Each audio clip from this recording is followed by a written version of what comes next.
my administration will continue to implement our plan to address weaknesses in our infrastructure and to address problem drainage areas and maintain the condition of our town buildings. As we have done in the past, we'll be looking to identify creative ways to finance these projects using the least amount of taxpayers' dollars as humanly possible. Although as a community we have been very successful in restoring fiscal stability to our town, the road ahead presents us with many difficult challenges. Our nation, our state, and our town will continue to face troubled times. As our economy slowly recovers, Johnston will come back stronger than ever, along with other cities and towns working together with Governor Chafee and leaders from the state. We will emerge stronger than ever. After all, we are Rhode Islanders. As a former mayor, our governor is acutely aware of the issues facing the cities and towns on a daily basis, and I'm extremely encouraged, along with my other members in government, the governor's genuine concern for cities and towns, and of course his concern for all Rhode Island taxpayers. Governor Chafee knows that if the state continues to cut aid to the cities and towns and implement more unfunded mandates, the homeowners, aka known as the taxpayers, will be unduly burdened. Governor Chafee, the coalition of mayors, town administrators, town managers, and council presidents are behind you in your efforts to preserve state funding on behalf of cities and towns, because when we succeed, the state succeeds. So, Governor, thank you for your help. Thank you so much.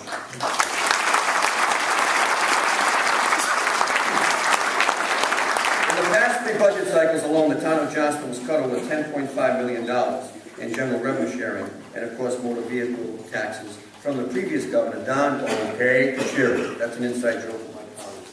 They know what that means.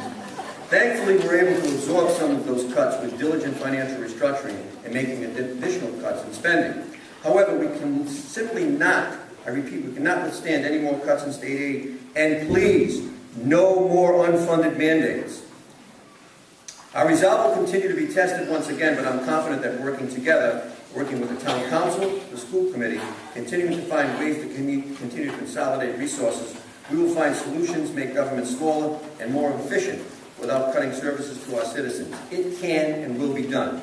I also want to thank our delegation, our senators and our representatives. We had a meeting on Saturday, and we have some issues, which Governor, you'll be finding out soon. It's DEM again, but we had some issues. But our delegation is simply fantastic. I am so pleased and honored to have the people serving in this town, and I want to thank all of you. You guys and ladies are the best. Thank you so much. Come along with us.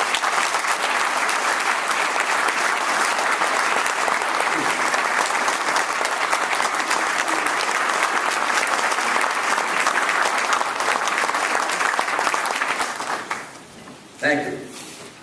My Chief of Staff, Doug Jeffrey, and I work on a daily basis monitoring spending and ensuring that all departments operate within their budget. In my administration, the word overspending is not even in our vocabulary. It can't be nowadays. These are different times. My administration will continue to watch over your hard-earned tax dollars in these tough economic times.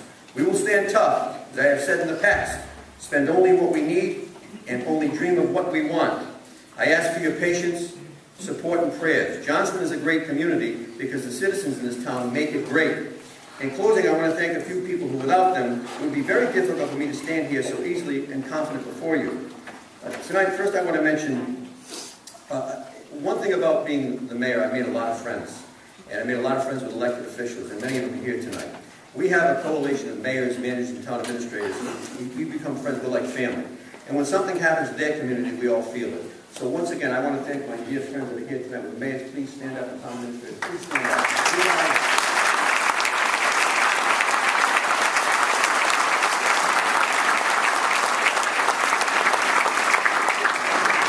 We all work together, and I'll tell you, as I said before, if something happens in their community, it affects all of us, because we truly have become one big family, and a big happy family, believe it or not. I want to thank the citizens of the town, too, who continue to support me and have instilled their faith and trust in my administration. The past election, there's a couple of people I want to thank who really work hard. There's the people behind the scenes, and that's Peter Del Ponte and Pam Del Ponte, as well as their 2 daughters, Christine and Amanda. And the daughter's spouses, who, by the way, didn't sign on for this, but I'm sure Peter and Pam didn't tell me I have to work in politics to be part of the family, but that's Eric and Michael. They've done a great job. We want to thank them for helping us in the primaries with people who had elections as well as the general election. And of course, our town chairman, Richard Delfino. Richard, thank you for all your help. You're doing a great job.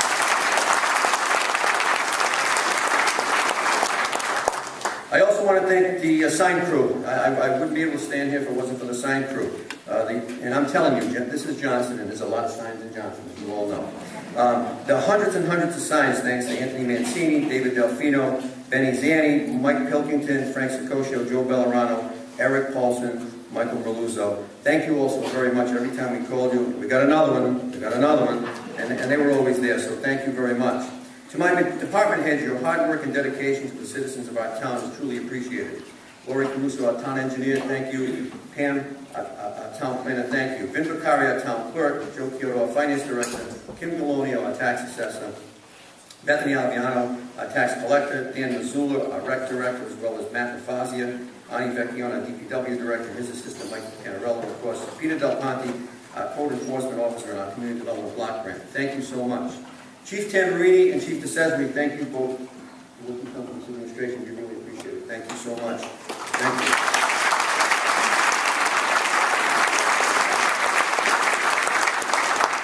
And my fire chief, Tim McLaughlin. Tim, I'm very lucky to have you. I want to thank you for coming to Johnston and taking this position. Thank you.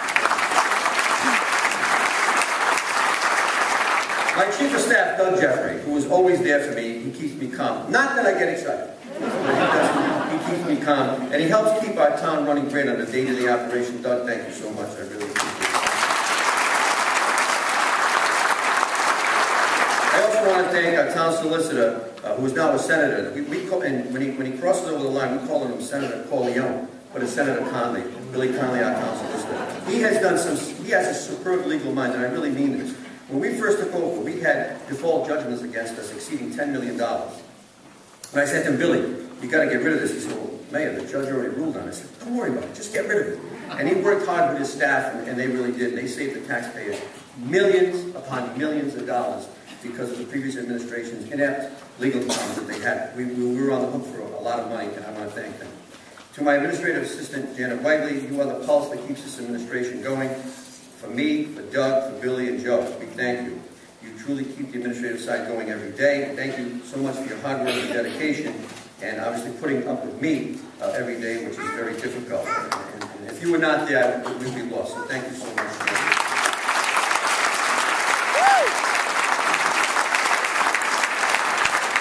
Once in a while, Jen has to take vacation, so Jen Goldberg pulls the short straw. And Jen comes up and helps us, and I want to thank Jen.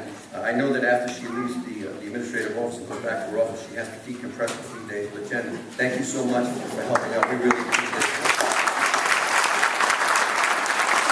And of course, my family, to my son Joseph, has always made me proud. He's always a gentleman. He has put up with his father being in politics, and he never complains. I'm very proud of you, Joseph. Thank you. You've grown up to be an exceptional young man. Thank you so much.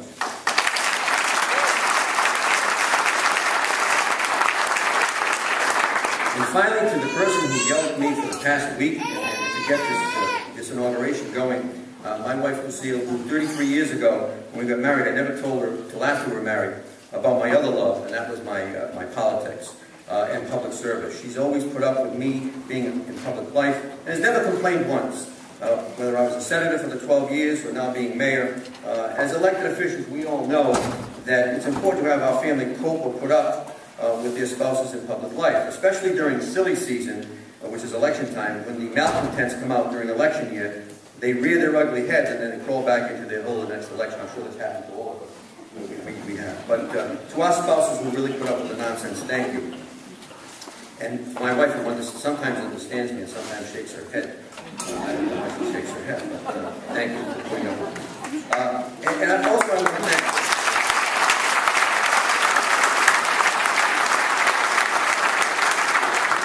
I want to thank the residents of this town. They have put their faith and trust in me with almost 80% of the vote with the mail ballots. And all of you here tonight mean so much to me. I really and truly mean that. I promise you that I will continue to make this town the very best place to live, work, and play. Thank you so much. God bless all of you. Thank you very much.